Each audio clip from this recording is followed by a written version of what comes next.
Was there something about life in that era that surprised you or ended up changing how you portrayed your characters? Well, I did set out, as I said from the outset, to shine the spotlight on women in the Bible and women in the early church.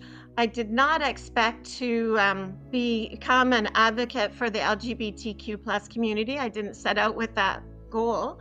In the book of Acts, where the Holy Spirit directs Philip to baptize a person who's neither male nor female, and then the Spirit lands on everyone that Peter speaks to at the Roman centurion's home.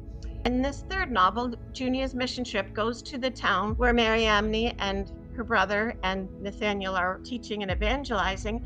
And as I researched more about what Mariamne did, it turns out she not only vowed virginity, she cut her hair, she wore pants, she had all the same responsibilities as the male apostles in that town. It was Hierapolis.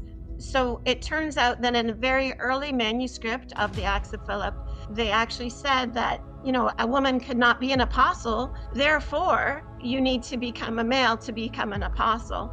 And we can see that you have the soul of a man, so you just need to shed your femininity and then you can be an apostle. And since then, I found many women in history who changed or posed as men. There was, of course, Joan of Arc who dressed as a man in the French military. Mulan, the Disney show from China. Yentl, a story of a Jewish woman in Poland who dressed as a boy to go to school.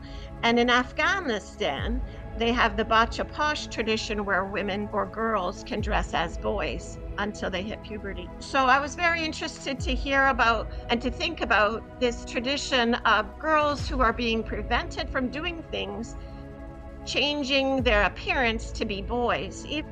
Many people have not heard of that side of the stories in the Bible. At least it doesn't seem to be focused on. Well, Mariamne needs to be clear. She's not named in the Bible. She's named in books that are not in the Bible. Most of the men, the male apostles, we don't have their stories from the Bible. We have their stories from other traditions or non-biblical sources. But Mariamne's not in the Bible. Her story was excluded from the Bible in the early times. Okay. I love how these women who had something to say or to contribute or, wanted more, did whatever it took to get their voice out there.